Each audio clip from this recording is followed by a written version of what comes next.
सगळ्यांनो, श्री स्वामी समर्थ. आज 15 तारीख आहे आणि 15 तारखेला वावमामचा स्वामींसाठी नैवेद्य असतो आणि आज स्वामींचं पुण्यस्मरण आहे, म्हणजे पुण्यतिथी आहे. तर आपण पुण्यतिथी नाही म्हणत, स्वामींचं पुण्यस्मरण म्हणतो. तर 8 दिवस आता पारायण चालू होतं आणि आज शेवटचा अध्याय आहे. तर आज माझा नैवेद्य आहे आणि नैवेद्यासाठी मी काय काय बनवलेलं आहे तुम्हाला पुढे पाहायलाच मिळणार आहे. पण त्याच्या आधी मी आता तयार झालेले आहे आणि स्वामींसाठी आमरस करायचा आहे. चला, आंबे घेतलेले आहेत आणि असे पाण्यात हे अर्धा 1 तास झालं मी ठेवून, आणि आपल्याला आता आमरस करायचा आहे. आता चोळून धुवून घेऊया. रस करणार आहे. अगदी झटपट होतो हा रस. म्हणजे आपण हे काढून घेतल्यानंतर हे कापायच्या आधीच ना हा आंबा पूर्ण असा पिळून ना स्मूथ करून घ्यायचा आणि मग असं पिळून घ्यायचं. तर मी असं नाही करणार आहे, याची सालं अशी व्यवस्थित करणार आहे. हापूस आंबा बघा किती एकदम मस्त आहे. आंबा सोलून घेतलेला आहे आणि आंबा अगदी या चाळणीवरती असं केल्यानंतर एकदम 5 मिनिटाच्या आत रस तयार झालेला आहे. छान बघायचंय, टाकू. मला पटकन जायचंय ना मठात, त्यामुळे मी असा हा रस करून घेते पटपट.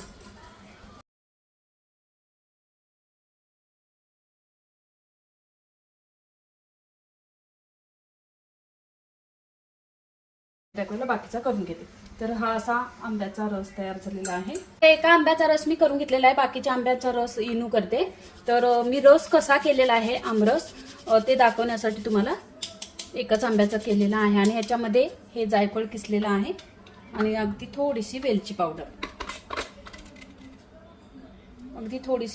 जर कोणाला आवडत नसेल तर नाही घातली तरी चालेल, पण जायफळ पूड आणि वेलची पूड घातल्यानंतर खूप टेस्टी लागतो.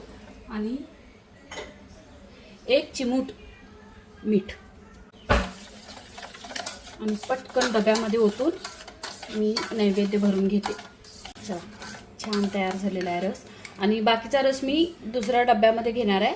आता हा रस याच्यामध्ये टाकणार. आता याच्यामध्ये जर तुम्हाला दूध टाकायचं असेल तर थोडीशी साखर टाकावी लागेल, कारण हा आंबा आहे तो खूप छान गोड आहे, देवगड हापूस आंबा. आमरस करण्यासाठी अगदी 5 मिनिटं लागलेले आहेत. मी पूर्ण सगळा स्वयंपाक करून घेतला आणि साडी वगैरे घातली आणि मग मी आमरस करायला घेतला. तर हा आमरस असा एकदम 5 मिनिटात तयार झालेला आहे. आमरस आता डब्यामध्ये भरून घेतलेला आहे आणि आपण आता मठामध्ये भेटूया. आणि आज मांदियाळी आहे, म्हणजे 7 दिवसाचं पारायण गुरुचरित्र झालेलं आहे आणि प्रत्येकाला चपाती आणि आपली घेवड्याची भाजी किंवा बटाट्याची भाजी आणायला सांगितलेली आहे. आणि ती सर्व एकत्र नैवेद्य दाखवला जातो 10:30च्या आरतीला आणि मग सगळ्यांसाठी ती मांदियाळी असते. आणि आज स्वामींची चंगळ आहे, खूप साऱ्या भाज्या आणि खूप म्हणजे नैवेद्य असतो. तर आज स्वामींची खूप चंगळ आहे आणि आमची सुद्धा चंगळ आहे, कारण नैवेद्य म्हणून आम्ही तिथे ग्रहण करतो. चला, आता नैवेद्य पूर्ण भरून घेते. काय काय भरून घेणार आहे ते तुम्हाला दाखवते. चला, 2 प्रकारची भाजी बनवलेली आहेत. तिखट पण बनवले आहेत, मिरचीची बनवलेली आहेत आणि स्मूथवाले आहेत.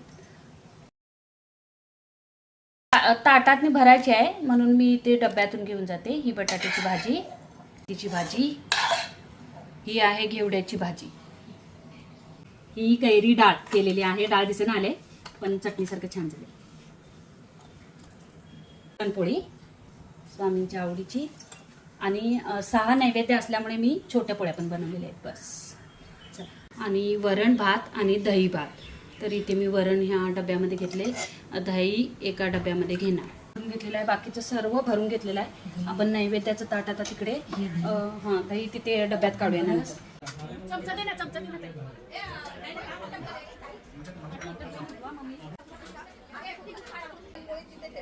ठेवू असं नाही तो एक लाडू पण ठेव. सही आहे.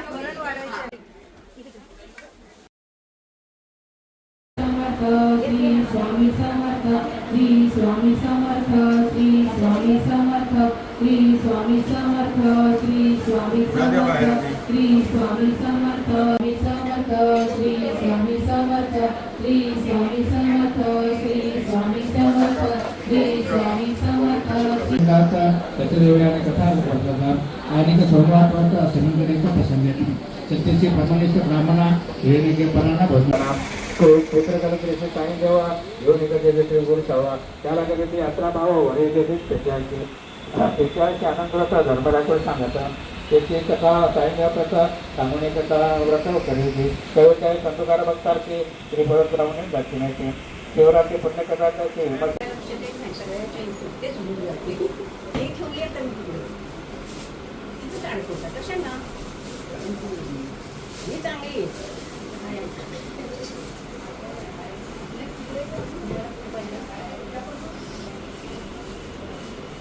ओम समानाय स्वाहा ओम ब्रह्मणे स्वाहा मध्यम परिप्रक्षयामि ओम प्राणाय स्वाहा ओम अपानाय स्वाहा ओम उदानाय स्वाहा ओम समानाय स्वाहा ओम ब्रह्मणे स्वाहा उत्तरप्रक्षं समर्पयामि मुखं प्रक्षं समर्पयामि हस्तं प्रक्षं समर्पयामि गौरवनाथे चन्दन समर्पयामि श्री स्वामी सर्वदेवता महानैवेद्यं समर्पयामि श्री स्वामी सर्वदेवता महानैवेद्यं समर्पयामि श्री स्वामी सर्वदेवता महानैवेद्यं समर्पयामि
चिंतन श्री गुरुदेव दत्त ओम श्री गायत्री माता की जय, ओम श्री गुरु महाराज की जय।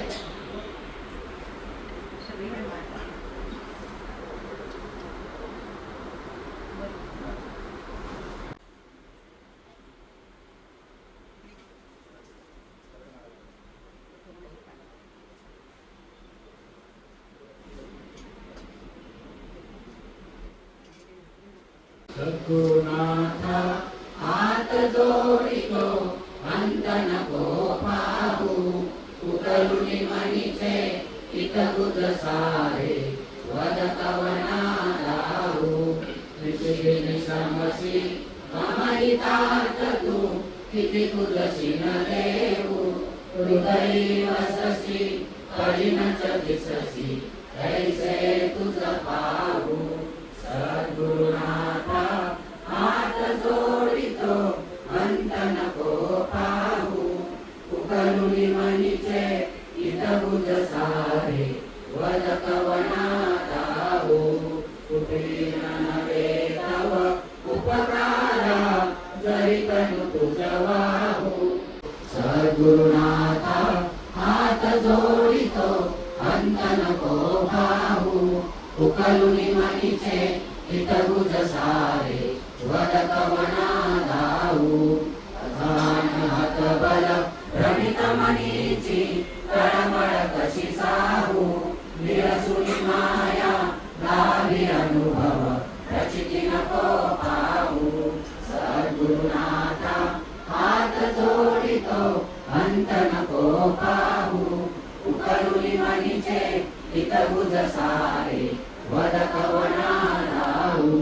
सद्गुरुनाथा हात जोडितो अंत नको पाहू, सद्गुरुनाथा हात जोडितो अंत नको पाहू, सद्गुरुनाथा हात जोडितो अंत नको पाहू।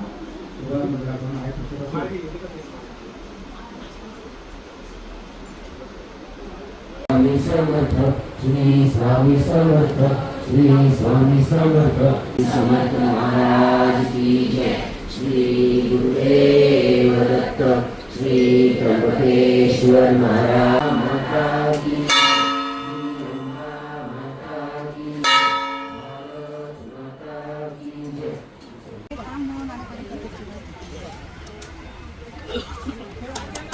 श्री स्वामी समर्थ,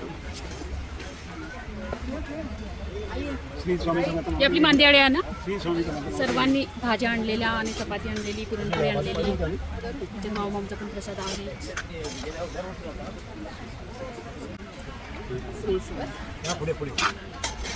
सेनापुरी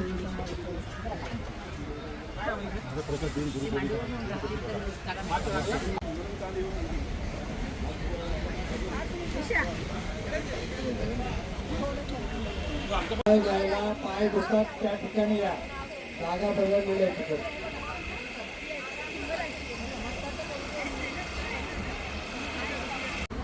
प्रभू रामचंद्रांचा झाला, श्रीकृष्णाचा झाला, गौतम बुद्धांचा झाला, असे 10 अवतार पैकी 9 अवतार भगवान विष्णूनेच घेतलेत। मग हे अवतार काय करता करता दत्त महाराजांचा सुद्धा अवतार कशासाठी झाला असा आपल्याला प्रश्न पडेल। त्यावेळी भगवान विष्णूने ब्रह्मा विष्णू महेश याकडे जी कामं दिली होती त्या व्यतिरिक्त एक काम होतं, म्हणजे मानवाच्या कल्याणाचं आणि माणसाचं गुरुपद कुणी घ्यायचं हे ज्यावेळी ह्या देवांच्या मध्ये ठरलं त्यावेळी भगवान विष्णूने दत्त महाराजांच्या अवतार रूपामध्ये हे सर्व मानव जातीचं गुरुपद घेतलं आणि हे कंटिन्युअस सुरू झालं। नंतर की मानव जातीचं गुरुपद दत्त महाराजांनी घेतलं। आज या कलियुगामध्ये त्याच दत्त महाराजांचा पूर्ण अवतार म्हणून श्री स्वामी समर्थ महाराज 500 वर्ष झाले तरी आपण विसरलो नाही। चांगले 1400 वर्षे तपश्चर्या केली चांगदेवानं, पण ज्यावेळी या भावंडांना भेटायला आले त्यावेळी वाघावर बसून आणि हातात सर्पाचा दोरी साप घेऊन आले, वाघावर बसून आले, त्यावेळी भावंड भिंतीवर बसलेले होते।